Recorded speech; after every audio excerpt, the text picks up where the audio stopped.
அஸ்ஸலாமு அலைக்கும். இன்னைக்கு நம்ம உணவு தட்டில் பச்சை பயிறு போட்டு புலாவ் சோறு எப்படி ஆக்குறதுங்கிறத பார்க்க போகிறோம். ரொம்பவே ஒரு ஹெல்த்தியான சாப்பாடு இது. வாங்க இது எப்படி செய்யலான்னு பார்க்கலாம். அதுக்கு முன்னாடி என்னோட சேனல் இப்போ தான் உங்களை ரீச் ஆகுதுன்னா மறக்காமல் சப்ஸ்கிரைப் பண்ணுங்கள். வாங்க வீடியோக்குள்ளே போகலாம். நான் இந்த கப்பால் அரை கப்புக்கு பச்சை பயிறு எடுக்கிறேன். ஏன்னா இந்த கப்பால் 2 கப்புக்கு நான் அரிசி எடுக்க போகிறேன்.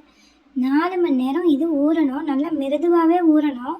அதுக்காக நல்லா களைஞ்சி இதை ஒரு மூடி போட்டு நான் ஊற விட்டுக்கிறேன்.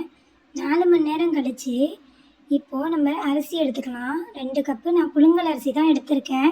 நீங்கள் பச்சை அரிசி எடுக்கிறதா இருந்தால் நல்லா ஊற விட்டுங்க ஒரு அரை மணி நேரத்துக்கு. இப்போ பாருங்கள் நம்ம பச்சை பயிறு எவ்வளோ அழகாக மிருதுவாக ஊறிடுச்சின்னு. ஒரு குக்கர் அடுப்பில் வச்சு ஒரு 3 டேபிள் ஸ்பூன் ஆயில் ஆட் பண்ணிக்கிறேன். தேங்காய் எண்ணெய் ஆட் பண்ணிக்கிட்டால் செம்ம டெம்டிங்காக இருக்கும். ஒரு பட்டை, 2 கிராம்பு, 2 ஏலக்காய், ஒரு பெரிய சைஸ் வெங்காயம், ஒரு கைப்பிடி அளவு புதினா கீரை, 2 கொத்து கருவேப்பிலையை இதிலையே போட்டு நல்லா வதக்கிக்கலாம். 2 டேபிள் ஸ்பூன் இஞ்சி பூண்டு பேஸ்ட்டு சேர்த்துக்குவோங்க. இதோட பச்சை வாசம் போனதுக்கப்புறம் நான் ஒரு தேங்காவை தண்ணிப்பால் தலைப்பால்னு அரிசிக்கு தேவையான அளவு தண்ணி எடுத்து ஊற்றிக்கிறேன். எனக்கு 2 கப்பு அரிசிக்கு 3 கப்பு தண்ணி தேவைப்பட்டுச்சு. நம்ம சாதத்துக்குள்ள தண்ணி மட்டும் ஊற்றினா போதும், பருப்புக்குள்ளது ஊற்ற தேவையில்லை. இதோட ஒரு 10 பல்லு பூண்டு, 2 பச்சை மிளகா, 1 ஸ்பூன் வெந்தயத்தை ஆட் பண்ணிக்கிறேன். தேவையான அளவு உப்பு போட்டுங்க. இது குக்கர்லேயே ஆக்கலாம். ரொம்ப ஒரு ஃப்ளேவராக நல்ல மணமாக இருக்கும். நான் புழுங்கல் அரிசிங்கிறதுனால உடனே களைஞ்சிட்டு உள்ளே சேர்த்துக்கிறேன். பச்சரிசியாக இருந்தால் ஒரு அரை மணி நேரம் ஊற வச்சுக்கலாம். நம்ம ஊற வச்சுருந்த பயரையும் உள்ளே சேர்த்துக்கலாம். கார்னிஷ்காக கொஞ்சம் மல்லித்தலைகளை சேர்த்துக்கோங்க.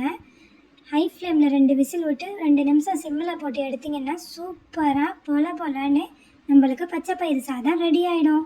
வீடே மணக்கிற ஒரு ரெசிபி. இதுவரையும் ட்ரை பண்ணலன்னா அவசியம் ட்ரை பண்ணுங்கள். இது புலாவ் சோறு, தேங்காய் சோறு ரெண்டையுமே கலந்த மாதிரி ஒரு காம்பினேஷனில் இருக்கும். நம்ம கொடுத்த அரிசிக்கு எவ்வளோ அழகாக சூப்பராக உதிரியாக சாதம் ரெடி ஆகிடுச்சின்னு பாருங்கள். இது சர்வ் பண்ண இப்போ ரெடி ஆகிடுச்சு.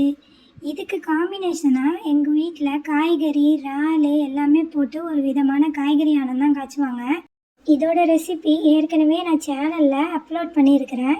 மொச்சக்கட்டை ஆனம்னு சொல்லிட்டு ஹெட்லைன் இருக்கும். நான் அதோட லிங்க்கையும் டிஸ்கிரிப்ஷனில் கொடுக்குறேன். வேணுங்கிறவங்க போய் செக் பண்ணிக்கோங்க. இது கூடவே மாங்காய், இறால் எல்லாமே போட்டு ஆக்குற ஒரு ஆனம். நம்ம ப்ரிப்பரேஷன் வீடியோவில் காமிச்ச அந்த புளிப்பருப்பு தான் 1 ஸ்பூனு ஜஸ்ட் ஆட் பண்ணாவே போதும். எவ்வளோ ஒரு டைம் சேவிங்கான ஒரு விஷயம் அது. இந்த ரமலானுக்கு நீங்களும் ரெடி பண்ணி வச்சுருப்பீங்கன்னு நான் நம்புகிறேன். இந்த மாதிரி இந்த ஆணத்தை ரெடி பண்ணி கொதிக்க விட்டுக்கலாம். இதுக்கு பெஸ்ட்டாக மீன் பொரிச்சு, இறால் பொரிச்சு, கருவாடு பொரிச்சு தான் சாப்பிடுவாங்க. ஆனால் இன்றைக்கி நான் காடை ஃப்ரை தான் பண்ணேன். அதுவுமே நல்லா இருந்துச்சு. ரொம்பவுமே ஒரு டெம்டிங்கான சாப்பாடு.